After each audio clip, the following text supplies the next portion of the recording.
దూత media, power of news.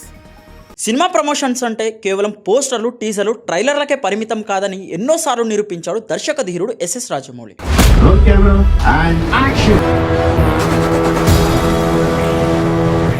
ఆయన ఆలోచనలు, ఆయన స్ట్రాటజీ ఇండస్ట్రీలో అందరికంటే ఒక అడుగు ముందే ఉంటుంది. ఇప్పుడు ఇదే విషయం మరోసారి చర్చకు తెరలేపింది. ఉత్తర భారతదేశంలో పవిత్ర నగరంగా పేరుగాంచిన వారణాసిలో ఒక్కసారిగా కనిపించిన భారీ హోర్డింగ్ సినీ వర్గంలో సంచలనంగా మారాయి. జనసంచారం ఎక్కువగా ఉండే ప్రాంతాల్లో ఎటు చూసినా ఒకే లైన్ కనిపిస్తుంది. 2027 ఏప్రిల్ 7న థియేటర్లలో. అంతే, సినిమా పేరు లేదు, హీరో ఎవరన్న క్లూ కూడా లేదు, ఏ బ్యానరో ఏ లోగో కూడా కనిపించడం లేదు. ఈ సైలెంట్ ప్రమోషన్ ఇప్పుడు ప్రేక్షకుల్లో క్యూరియాసిటీని రెట్టింపు చేస్తుంది. సోషల్ మీడియాలో ఈ హోర్డింగ్స్ ఫోటోలు తెగ వైరల్ కావడంతో ఇప్పుడు ఇది జక్కన్న మైండ్ గేమ్ కదా, వారణాసినే ఎందుకు ఎంచుకున్నారు అనే ప్రశ్నలు మొదలయ్యాయి. పేరు చెప్పకుండా కేవలం ఒకే తేదీతోనే అంచనాలను పెంచడం రాజమౌళి స్టైల్ కు అచ్చుగుద్దినట్టు ఉంటుందని నెటిజన్లు కమెంట్లు చేస్తున్నారు. ఇది ఇలా ఉండగా ఈ భారీ ప్రాజెక్ట్ షూటింగ్ హైదరాబాద్ లోని రామోజీ ఫిలిం సిటీలో శరవేగంగా జరుగుతుంది. షూటింగ్స్ తో పాటు ప్రమోషన్స్ కూడా సమాంతరంగా సాగుతుందని సినీ ఇండస్ట్రీ వర్గాలు చెబుతున్నాయి. అయితే ఈ చిత్రంలో సూపర్ స్టార్ మహేష్ బాబు హీరోగా, ప్రియాంక చోప్రా హీరోయిన్ గా, మలయాళ స్టార్ పృథ్వీరాజ్ సుకుమారన్ కీలక పాత్రలో నటిస్తున్నారు. ఈ కాస్టింగ్ తోనే ఈ సినిమా స్థాయి ఏ రేంజ్ లో ఉండబోతుందో అర్థమవుతుంది. మొత్తానికి పేరు చెప్పకుండా కేవలం తేదీలతోనే హడావిడి సృష్టిస్తూ 2027 సమ్మర్ కు ఒక భారీ సినిమా రాబోతుందన్న సంకేతాలను ఈ హోర్డింగ్ స్పష్టంగా ఇస్తున్నాయి.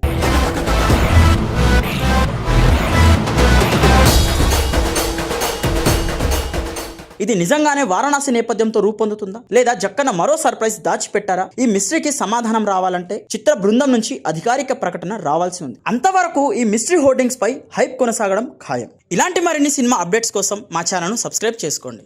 For more updates, please subscribe Dutta Media.